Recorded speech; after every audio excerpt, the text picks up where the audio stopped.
के आधार पर जिनका दावा था कि वो डिजिटल कुंभ करा रहे हैं, वो मृतकों की डिजिट नहीं दे पा रहे हैं। जब ये जानकारी हो गई कि कुछ लोगों की जान चली गई, लाशें हैं जो मोर्चरी में पड़ी हैं, अस्पताल में पड़ी हैं, उसके बाद सोचिए सरकार क्या कर रही है।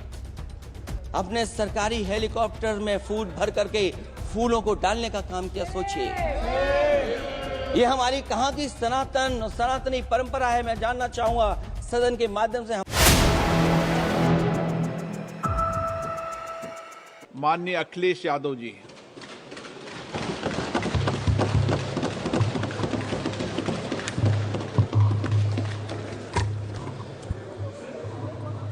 अध्यक्ष महोदय, मैं आपका धन्यवाद देता हूं कि आपने मुझे महामहिम राष्ट्रपति जी के अभिभाषण पे बोलने का मुझे समय दिया है। अध्यक्ष जी,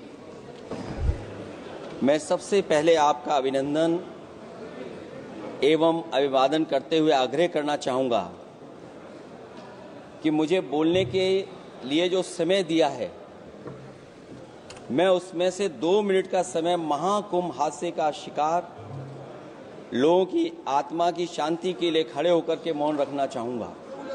अगर किसी अन्य को भी सच्चे मन से मृतकों के प्रति सच्चा भाव है तो वो भी हमारे सांसदों के साथ खड़ा होकर के ये मौन श्रद्धांजलि अर्पित कर सकता है। ये माननीय सदस्य अध्यक्ष महोदय, अगली लाइन अध्यक्ष महोदय, ये विषय अध्यक्ष महोदय, आप सीनियर लीडर हैं। अध्यक्ष महोदय, ये अधिकार आपका है। कभी नहीं रही।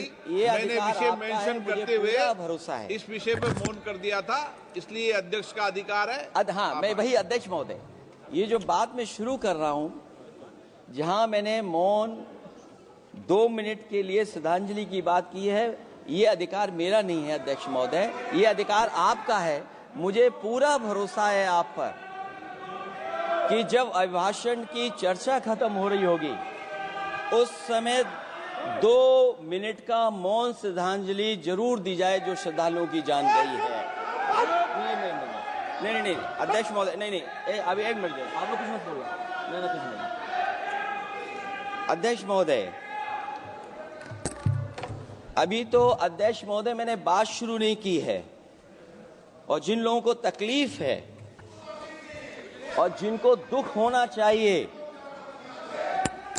उनके बारे में मैं, हालांकि वो बात मैं बाद में कहना चाहता था महाकुंभ के बारे में, लेकिन अध्यक्ष महोदय क्योंकि बहुत सारे माननीय सदस्य ये सुन नहीं सकते हैं, इसलिए मैं बात वहीं से शुरू करता हूं। आप देश के परम अभिभावक होने के नाते हमारा आपसे अनुरोध है कि जहां सरकार बजट के आंकड़े लगातार दे रही है, और जब मैंने अभिभाषण पढ़ा अध्यक्ष महोदय, बहुत सारे आंकड़े सरकार ने दिए हैं। आंकड़े देने से पहले महाकुंभ में मरने वालों के आंकड़े भी दे दें।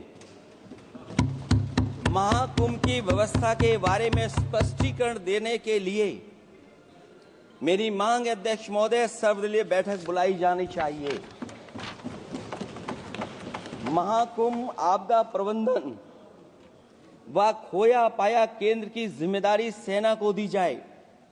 महाकुंभ हादसे के शिकार लोगों की मृत्यु, घायलों का इलाज, दवाइयों, डॉक्टर, भोजन पानी, परिवहन की उपलब्धता का आंकड़ा संसद में पेश किया जाए। महाकुंभ हादसे के लिए जिम्मेदार लोगों पर, महाकुंभ हादसे के लिए जिम्मेदार लोगों पर घोर दंडात्मक कार्रवाई हो। जिन्होंने सच छिपाया है उनको दंडित किया जाए। अध्यक्ष महोदय, हम डबल इंजन की सरकार से पूछते हैं, अगर अपराध बोध नहीं था तो आंकड़े दबाए, छिपाए और मिटाए क्यों गए हैं? सच छिपाना और मिटाना भी तो अपराध है। इसका दंड कौन भुगतेगा अध्यक्ष महोदय? जहां इंतजाम होना चाहिए था, वहां प्रचार हो रहा था। एक धार्मिक समागम में डबल इंजन का राजनीतिक प्रचार अशोभनीय है, निंदनीय है। इतने बड़े हादसे के बाद कम से कम अब तो वो होर्डिंग उतरवा देना चाहिए। अध्यक्ष महोदय, महाकुंभ की जो तैयारी हुई, जो हम लोगों ने जाना वहां पर, महाकुंभ न केवल 144 साल के लिए ये कहा गया, बल्कि ये भी कहा गया कि पहली बार धरती पर इस तरह का डिजिटल और जो आधुनिक चीजें हैं, टेक्नोलॉजी, उसका इस्तेमाल कर करके महाकुंभ होने जा रहा है। सीसीटीवी, ड्रोन, लाइव स्ट्रीमिंग के आधार पर जिनका दावा था कि वो डिजिटल कुंभ करा रहे हैं, वो मृतकों की डिजिट नहीं दे पा रहे हैं। एक तरफ तो जो लोग डिजिटल डिजिटल डिजिटल अध्यक्ष महोदय कहने को थकते नहीं हैं, लेकिन जब कुंभ में इतना बड़ा हादसा हो गया है तो यही सरकार डिजिट नहीं दे पा रही है। हमारे अपने लोग मारे गए हैं, जिसमें परिवार का हर रिश्ता दिवंगत हुआ है। किसी की माता, किसी के पिता, किसी की बहू, किसी की बेटी, किसी का भाई बहन, चाचा चाची। बच्चों के आंकड़े तो अभी तक नदारद हैं। खोया पाया केंद्र ही लोगों को तो नहीं मिल रहा है। जो खोया पाया केंद्र था उसको भी लोग पा नहीं पा रहे, ढूंढ नहीं पा रहे। अध्यक्ष महोदय, कुंभ कोई पहली बार नहीं हो रहा है। कुंभ का आयोजन सदियों से होता आया है। हमारे पौराणिक और हमारे इतिहास के दस्तावेज ये बताते हैं कि समय समय पे जो भी सरकारें रही होंगी, जिसका भी राज रहा होगा अध्यक्ष महोदय, उसने महाकुंभ या इस तरह के कुंभ का आयोजन किया है। एक तरफ तो वो कि जो 144 साल बाद महाकुंभ होने जा रहा है, उसका इतना प्रचार किया। और मैंने तो कई टीवी इंटरव्यूज में, कई समाचार चैनलों पर ये बात सुनने में आई और सुनते रहे हम लोग कि सरकार ने 100 करोड़ लोगों के आने का इंतजाम किया है। और अगर 100 करोड़, अध्यक्ष महोदय, अगर ये बात गलत है तो मैं रिजाइन आपको देना चाहता हूं। अगर अध्यक्ष महोदय, ये माननीय सदस्य लोग अगर ये नहीं सुन पा रहे हैं तो मैं इनको एक एक को, आप नहीं गए स्नान करने, आप स्नान करने नहीं गए, इसीलिए इस तरह की भाषा का इस्तेमाल कर रहे हैं।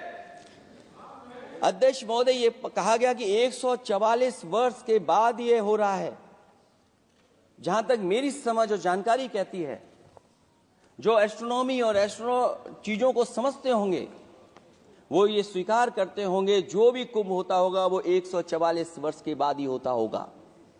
लेकिन ये कहा गया कि नक्षत्र ऐसे हैं, तो मैं अध्यक्ष महोदय सरकार से कहना चाहता हूं कि सतयुग से लेकर के कलयुग तक ये सनातन परंपरा रही है कि संत, महात्मा, साधु समाज मुहूर्त के हिसाब से शाही स्नान करते हैं। उसमें नक्षत्रों के हिसाब से जो सहयोग बनता है वही शाही स्नान का मुहूर्त होता है। लेकिन भाजपा के राज में ये सनातन परंपरा टूट गई। पहले सरकार ने संत समाज को शाही स्नान रद्द करने का आदेश दिया, जिससे अनादिकाल की सनातन परंपरा टूटी। और फिर जब देश भर ने ये बात उठी, देश भर में ये बात उठाई गई, उठी, तो उन्होंने हाथ से को छिपाकर फिर से आदेश दिया कि अखाड़े शाही स्नान करने जाएं। इससे सरकार ने पावन मुहूर्त के स्थान पर अपने मनमाने समय पर स्नान कराने का आदेश दिया। बात उस दिन या तिथि की नहीं होती है, बल्कि निश्चित मुहूर्त काल की होती है। ये सनातन परंपरा तोड़कर इन लोगों ने अच्छा नहीं किया। और ये क्या परंपरा टूटी है कि नहीं टूटी है, मैं समझता हूं अध्यक्ष महोदय मुझसे बेहतर सामने वाले ज्यादा जानते होंगे इसके बारे में। और जो लोग, अध्यक्ष महोदय, जो हम लोगों ने देखा वहां पर लोग पुण्य कमाने आए थे और अपनों के शव लेकर के गए हैं। चमत्कारी करिश्मा तो ये हुआ है श्रद्धालुओं के शव मिल गए थे, पर सरकार स्नान करने वाले मरने वालों की बात स्वीकार नहीं कर रही थी। और इससे ऊपर ये बात जो वहां पर और हुई, अध्यक्ष महोदय, जब ये जानकारी हो गई कि कुछ लोगों की जान चली गई, लाशें हैं जो मोर्चरी में पड़ी हैं, अस्पताल में पड़ी हैं, उसके बाद सोचिए सरकार क्या कर रही है। अपने सरकारी हेलीकॉप्टर में फूल भर करके फूलों को डालने का काम किया। सोचिए, ये हमारी कहां की सनातनी परंपरा है। मैं जानना चाहूंगा सदन के माध्यम से हमारे माननीय सदस्य बताएं कि जहां लाशें पड़ी रही हों, न जाने कितनी चप्पलें पड़ी थीं, न जाने कितनी चप्पलें पड़ी थीं, न जाने कितने कपड़े पड़े थे, महिलाओं की साड़ियां थी, कपड़े थे, लेकिन उनको कैसे उठाया गया? उन सबको उठाया गया जेसीबी मशीन से, ट्रैक्टर की ट्रॉली से। उनसे उठा करके कहां फेंका कोई नहीं जानता, लेकिन जब उनको लगा कि वहां से बदबू आ रही है, तो यही सरकार के लोग छिपाने लगे हैं। यही आपका महाकुंभ का आयोजन था, और हर बात को छिपाने के लिए न